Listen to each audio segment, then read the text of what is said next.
नमस्कार दोस्तों। समय 22 जनवरी 2024। हर एक व्यक्ति के मुख से एक ही नारा, एक ही नाम।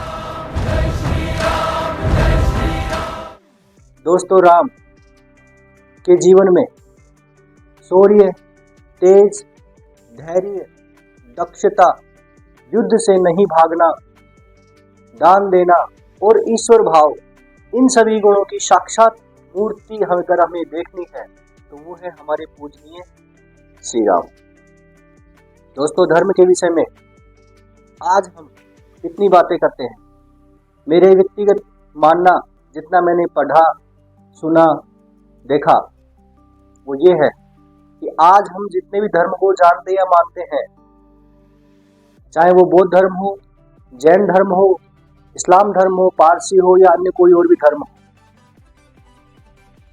ये वो धर्म आज हमारे सामने हैं जिनको शुरुआत में किसी एक व्यक्ति के द्वारा चलाए गए पाखंडों के खिलाफ आंदोलन, शिक्षाएं और समाज को सही मार्गदर्शन के रूप में जो हमें मान्यताएं, जो शिक्षाएं, सिद्धांत, नियम हमको दिए, आज वो समुदाय उनको मानने वाला हमारे सामने धर्म के स्वरूप में है। महात्मा गौतम बुद्ध, जो एक राज परिवार से में जन्मे, पले बड़े हुए और अपने जीवन में जो उन्होंने शोध किया, जो शिक्षाएं दी, वो आज हमारे सामने बुद्ध धर्म के स्वरूप में है। ठीक इसी प्रकार से महावीर स्वामी, जिनको हम जैन धर्म के रूप में मानते हैं, उन्होंने जो शिक्षाएं और समाज को दी, वो धर्म के स्वरूप में है।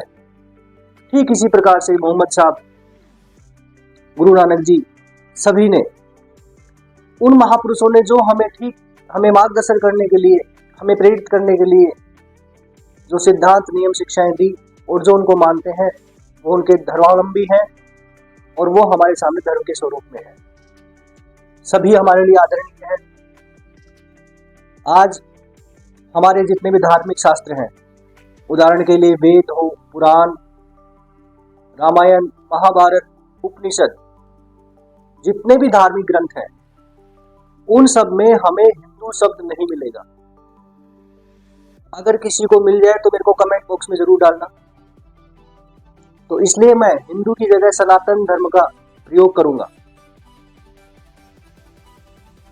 जब पांडव और पांचाली अपने वनवास काल में द्वैत वन में थे, जब उन्हें प्यास लगती है तो महाराज युधिष्ठिर जब नकुल से कहते हैं, नकुल किसी पेड़ पर चढ़कर देखो, कहीं पानी की व्यवस्था हो सकती है क्या?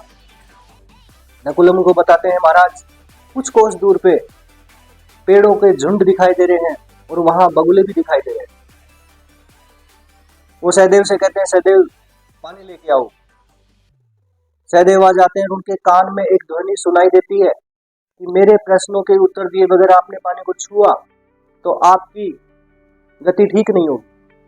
वो उस ध्वनि की अवहेलना करते हुए पानी को छूने का और पीने का प्रयास करते हैं, तो वहीं मूर्छित होकर गिर जाते हैं।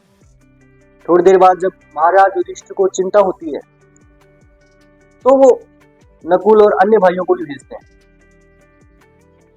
मैं इतनी लंबी बात नहीं करूंगा। संक्षिप्त रूप में उन सब भाइयों ने उस ध्वनि की अवहेलना करते हुए उस पानी को पीने या छूने की कोशिश की और वहीं मूर्छित होकर गिर गए। अंत में जब युधिष्ठिर महाराज उनके सामने जाते हैं तो वो कहते हैं, महाराज आप प्रश्न पूछिए, मैं अपनी बुद्धि के अनुसार उनका ठीक ठीक उत्तर देने की कोशिश करूंगा। तब वो यक्ष से बहुत सारे प्रश्न पूछते हैं। सूर्य को कौन उदित करता है? कौन इनके चारों तरफ है? इसका अस्त कौन करता है? धरती से भारी क्या है? आकाश से ऊंचा क्या है? वायु से तेज क्या है? अनेक प्रकार के प्रश्न हुए। अंत में जब वो उनसे प्रसन्न होकर पूछते हैं कि मैं आपसे बहुत प्रसन्न हुआ, आप अपने किसी एक भाई को जीवित कर सकते, तब वो कहते हैं, अगर ऐसा है तो मेरे अनुज नकुल जीवित हो जाए। तब वो यक्ष उनसे प्रश्न करते हैं, युधिष्ठिर, भविष्य में हो सकता है तुम्हें एक बहुत बड़ा युद्ध करना पड़े जिसमें भीम और अर्जुन तुम्हारे बहुत काम आ सकते हैं और तुम्हारी रक्षा कर सकते हैं, तुमने नकुल को ही क्यों चुना? तो वो कहते हैं, धर्म एव हतो हन्ति, धर्मो रक्षति रक्षितः, तस्याम तज्जामि न धर्मम मानो धर्मो अतो वधि। भक्त प्रहलाद, जिन्होंने अपने पिता की आज्ञा का पालन कभी नहीं किया, वो भी हमारे लिए पूजनीय है। और भगवान राम, हालांकि महाराज दशरथ ने तो अपने मुख से कभी नहीं कहा कि राम तुम 14 साल के लिए वनवास जाओ। राम की महानता देखिए, जब श्री राम को पता चला कि मेरा वन जाना निश्चित है, वो स्वतः ही तैयार हो गए। अपने पिता के उस वचन की मर्यादा और उस वचन को पूरा करने के लिए वो स्वयं वन गमन कर गए। ठीक इसी प्रकार सत्य बोलना धर्म है या असत्य बोलना अधर्म है। आपके सामने से कोई आदमी जा रहा है और आप उसके बारे में जानते हो कि ये भला आदमी है, और उसके पीछे 4 बदमाश लोग लगे हुए हैं, वो आपसे आके पूछते हैं कि वो किधर गया है, आपका वहां सत्य बोलना भी अधर्म हो जाएगा। धर्म को हम किन्हीं शब्दों में, विचारधाराओं में, मान्यताओं, परंपराओं में बांध कर नहीं रख सकते। ये एक विवेक की बात है, हमें किन काल और परिस्थितियों में क्या करना चाहिए और क्या नहीं करना चाहिए। तो फिर हमारा एक प्रश्न हो सकता है कि फिर हम धर्म के बारे में कैसे जानें। हमारे महापुरुषों ने कहा है कि धर्म के विषय में या धर्म को जानने के लिए 4 बातें हैं जो हमें निश्चित रूप से लगातार करनी पड़ेंगी। उनमें से मुख्यतः 4 बातें हैं: सुकर्म, स्वाध्याय, सत्संग और भगवान का नाम जप। अगर ये चारों चीजें हम एक साथ करते रहे तो हम धर्म के विषय में थोड़ा बहुत कदम 2 कदम चल सकते हैं। अगर इनमें से एक भी चीज हमसे मिस हुई तो हम भटक जाएंगे।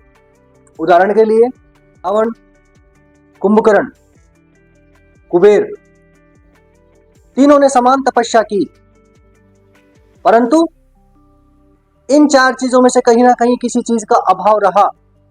इस कारण से रावण महाराक्षस बन गया, कुंभकर्ण महाआलसी और कुबेर देवताओं का खजांची। क्यों? क्योंकि भगवान के नाम जप या तपस्या से हमारे अंदर जो भी गुण और अवगुण है वो सभी बढ़ते हैं। अगर हमने उस खरपतवार का सफाया नहीं किया जो फसल को नहीं बढ़ने देती या फसल की उपयोगिता को समाप्त कर देती है, तो वो फसल हमारे काम की नहीं है। एक व्यक्ति के अंदर समस्त प्रकार के गुण और अवगुणों का सूक्ष्म रूप से या स्थूल रूप से समावेश होता है।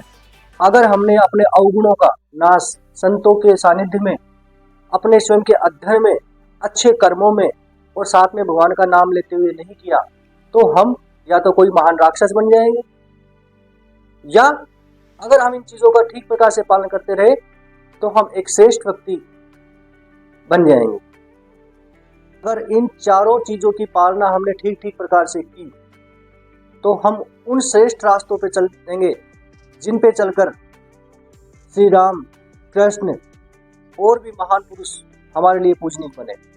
परंतु आज दुर्भाग्य का विषय है कि धर्म के नाम पर जितना पाखंड चल रहा है, धर्म के नाम पर जितनी लूट चल रही है, शायद ही कहीं इस प्रकार की लूट और पाखंड चल रहा हो। आज हम धर्म के विषय में जितना लड़ते हैं, शायद ही किसी और चीज के लिए लड़ते हो। ये सोचने लायक बातें हैं। आज हमें यह समझने की जरूरत है कि आज हमारे लिए क्या करने योग्य है और क्या नहीं करने योग्य है, हमारे लिए क्या धारण करने योग्य है, क्या त्यागने योग्य है। वही हमारे लिए धर्म है और वही हमारे लिए कल्याणकारी है। राम नाम की लूट है, लूट सके तो लूट, ऐसा वैसा घर नहीं है, हर कोई लेवे लूट, इतने की जूत पड़ेंगे सिर जाएगा फूट। इसलिए आप धर्म के विषय को इतना हल्के में ना लें। धर्म के मार्ग पर चलने पर इतनी समस्याएं और बाधाएं आएंगी कि सिर फूट जाएगा। अर्थात धर्म का विषय बहुत संघर्ष का विषय है। मात्र दिखावटीपन से हम धार्मिक नहीं हो सकते हैं। अतः इन सभी बातों पर हमें विचार करना चाहिए।